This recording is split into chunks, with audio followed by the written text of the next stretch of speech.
way to help a person they've never met in their life. So I find that to be some kind of glimmer of sunshine in some pretty awful times. So I look forward to watching my city do that, and I know that they will do a great job. Thank you, Max. You can get the microphone right over here to Joel. Right up here. Thank you. Max, I know in the golf front, the results haven't been maybe what you've wanted them to be. Is there anything from past struggles you've been able to learn from or lean on during this time to keep you positive that what's on the other side of this? Yeah, I think I for one know what I'm capable of. I for two know that. You say that for two? Secondly, I know. I know that I am quite tough when it comes to this stuff. I've gone through this much worse before, where the results weren't coming. I definitely have my low days. I have been incredibly frustrated since April. But I also see, I find pride in waking up after a hard day and having the energy to go get better.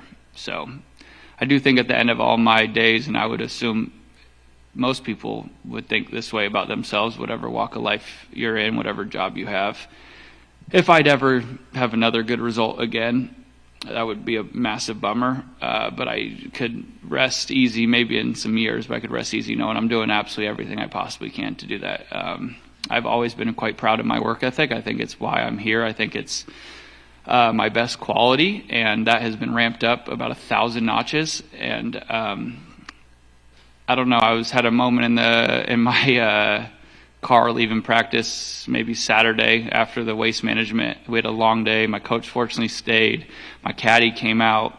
We had a very long day at the golf course. And I was really tired and really frustrated just with everything going on with my own golf game. And on the drive back, I just had a nice moment where I just thought to myself how much better the next win's going to feel than any win has felt. So it stinks, but I don't know. Not that I've ever taken anything for granted, but I know what that sweet relief of a great finish will kind of feel like. So I'm just trying to hold on to that as my motivating factor at the moment. Right up here, right in front of you, Joel. Max, following up on that, when you go through changes like you did, new coach, new clubs, do you put any kind of timetable on when you hope to or expect to see tangible results out of that? Thursday. No, I don't. I'm pretty into the trusting the process type mindset. I know I'm getting better, even if it looks like I'm getting worse. I think I know what I'm doing is right. It's very difficult to continue to see bad, but last week I actually hit the ball incredible, and I missed a cut by 5. So golf does not like me at the moment. I've noticed that. The first day, my coach, I think, very astutely said I shot 5 over. Joe and I were walking down the whole day laughing to each other like, what is happening? Because it didn't feel like it. Like we would be over par in a round like that. And my coach astutely said after, he goes, I think you were 6 combined feet away from being like 2 or 3 under. It's a hard game, man. And when it doesn't like you back, it gets very difficult. So I know I'm moving the right direction. I've had some really bad weeks. When we were here 2-3 weeks ago, I played horrendous, played awful at Pebble. And then last week was finally a massive breakthrough on Monday, Tuesday. It felt like I've been looking for this kind of missing link, and I got it. So I wouldn't put a timetable on it. I do believe that if you get up every day trying to get 1 or 2% better, when it clicks, it'll be great. So I know that that's happening, whether it looks like it or not. I was going to say, when you were here, you mentioned that this course is a fun challenge, but it couldn't have been much fun when you were here a couple of weeks ago. Is it easy to just put that out of your head and go on? Is that just part of what makes a golfer better than the rest of us who can't always do that? I guess, yeah, I'm not really like, I feel, I know it's only been 2 weeks, but I've been looking forward to getting back here ever since basically like last Tuesday, because I want to, I know I can play this golf course really well, so, yeah, I think it gets probably a little overblown, how like the horses for courses thing. If I had one, it is Riviera. I played awful there last year and got like 15th place. That's the only course I can think of where I just walk there and I know even with nothing I can turn it into something. This course is much different. If you don't drive the ball well on the South course, you could manage, but you're not gonna. It's very uncommon someone can go win swinging it like I did a couple weeks ago, but I'm not swinging it like that anymore. So I look forward to playing this and getting kind of that. Yeah, I hate playing golf courses that I love poorly, so it's actually quite nice for me to be here only a few weeks later and get to kind of wipe the stink off a little bit. Right over here to Sean. Sorry, you said frustrated since April. Is that reference to post-Masters and what happened there, or something else? No, yeah, just the Masters is the last good golf tournament I played. I got, I think, 8th or 7th or something at the now Truist, Quill Hollow. I drove it awful there. I've been swinging it very poorly since right after the Ned Bank, like 2 years ago. I won there, and I wasn't really swinging it well going into it, to be quite honest. I swung it really well at the Ryder Cup that year, and then took a bit of time off, and I don't know, just like never really came back. And I had a nice little run, played well at the Valero and then played well at Augusta and thought, okay, I kind of got it. And then I just really never hit the ball well since then. So, like I said, last week I randomly played quite well at the President's Cup this year. Like I hit it incredible, but, there's just been so few weeks I can hold on to as good, but that's what's so odd about last week is that is the best I've swung a golf club, potentially. This is going to sound crazy, but potentially ever. It's the best I've driven, as easy as I could imagine, or I can remember ever hitting a driver. Curved less. It was more out of the middle. It's things you can't, you as if you're just watching golf, you would never be able to see, but just the point and shoot and things I like to see is on the hardest tee shots, especially Thursday, 11. I hate that tee shot. It was my highest ball speed, which means I have some freedom again. So those are things I'm looking at. Again, I know this all sounds hilarious to people because it's been so bad and I missed the cut by 5, but I was really excited about last week. It was a shame I didn't get 2 more rounds under my belt just to keep doing it, but last week finally, that Tuesday, I gave everybody in my team a hug because it finally felt like I was going forward. It just feels like I've just been going backwards for months. So yeah, Augusta was awesome, but it definitely 2 weeks later felt like it was a bit of a flash in the pan, unfortunately. I guess it's all feel, Max, but it made me curious. Is it hard to measure progress when you have to use something other than a score? Yeah, of course. Also really hard to measure progress when you're playing against the best players in the world on the hardest golf courses. I worked so hard at the end of last season. Once I started kind of found my coach, and we worked so hard, and I was very hopeful that by, Kapalua I'd have it. And I definitely felt like I did, but there were some things to work through, and I actually was really pleased when I left Hawaii. That's a tough first tournament to measure. I played really well. Everything felt great. And you lose by 16 or whatever I lost by, get 25th place or 26th place.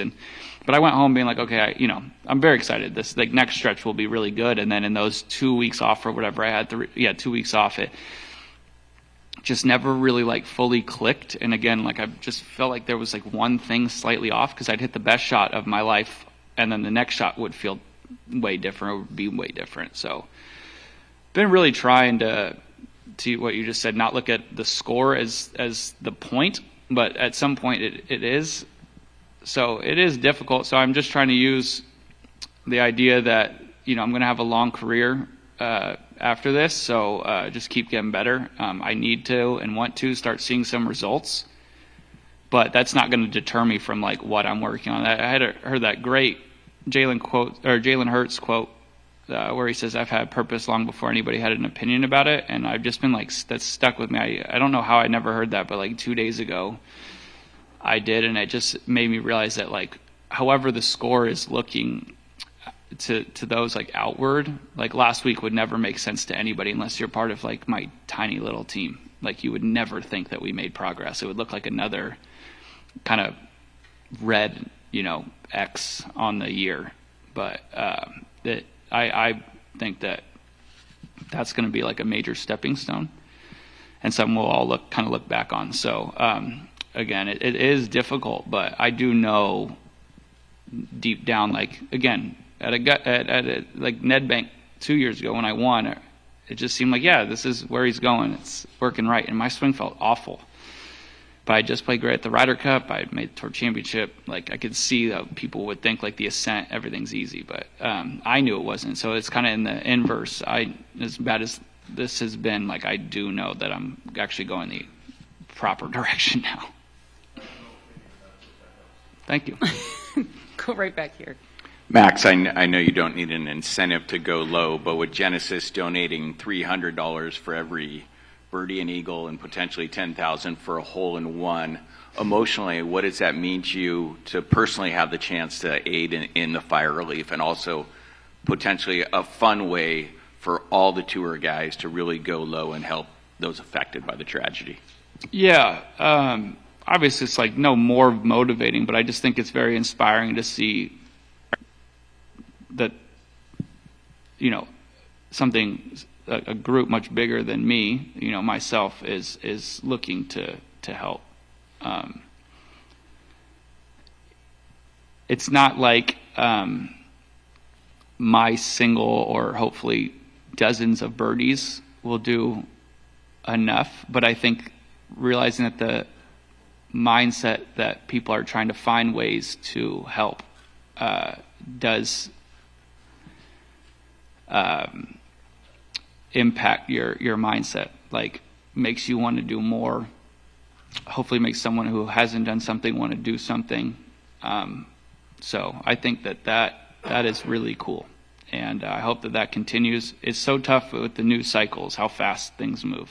I feel like this hasn't been talked about much since like it initially came about, that first week or two. It just kind of gets brushed aside, which I totally understand. There's other things going on, but for someone from Los Angeles with friends who had to move and trying to figure out what they're going to do, it still is very much on the forefront.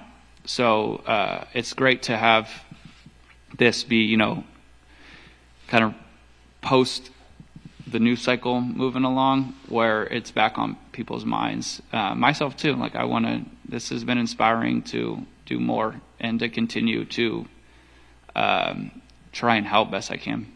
Take just a few more. I'll go over here.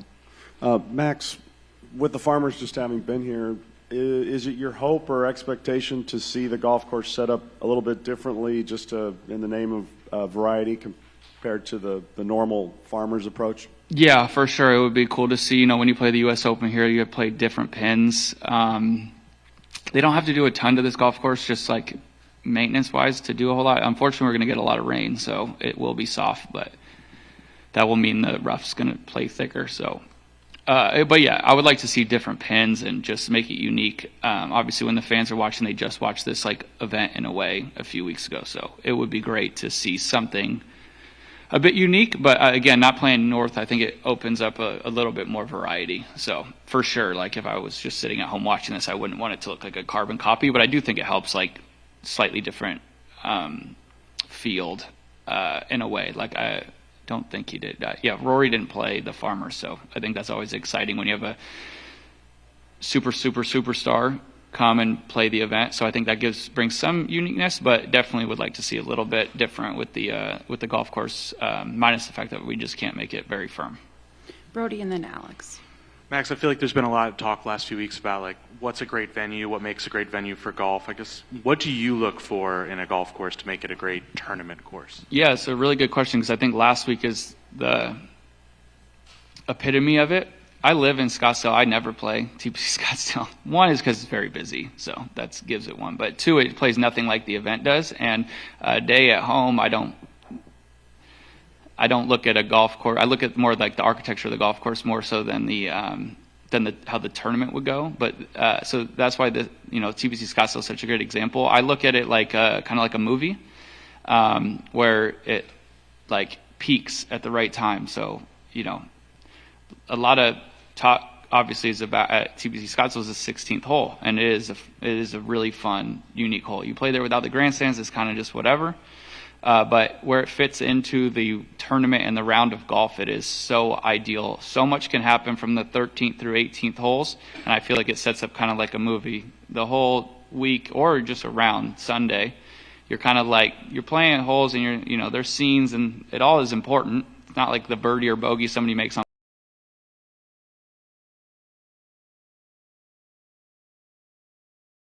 5 is unimportant, but if you somehow can stay within 3 on the 13th tee, you can make eagle there. 14 is going to be hard, but if you somehow birdie that, and then you get to play, I think 15 through 18 is the best stretch of 4 to finish we have. So it's a golf course I wouldn't really probably write home about, but for the golf tournaments, I think it's our best. That and TPC Sawgrass are our best tournament golf courses. So it would be nice to, I know that there's probably better venues in the world that we go to, or in the city that we go to each week, but it is, I think that there could be thought to like tournament-based golf courses, set them up so that it has this like climactic finish. And I think last week was a really good example of that. We'll finish with Alex right here in front. Thank you. Max, usually when players are struggling with their game, they don't change equipment. Obviously you did. And so is it hard to try to figure out, once you've made that change, what exactly was right or wrong with your game? And when you figured out things like last week, is that part of it, adjusting to the equipment? No, I think something that really bothers me about how poorly I played is that I'm not giving or showing how great the Cobra stuff is, to be quite honest. Whenever I have a new company or brand I do a partnership with, I make it a goal to, through my golf, to highlight how great they are and how hardworking all these people are. And I got to go to Cobra maybe like a month and a half ago and meet all the people kind of behind the scenes. Like I know Shiv and Ben out here really well, and I'm sure if you're walking around, people know them, but there's a lot of people behind the scenes that are making, golf clubs doing the tech and engineering and all these things. And I told them at the meeting that I'm quite inspired to play great with their stuff so that they can at least be highlighted more.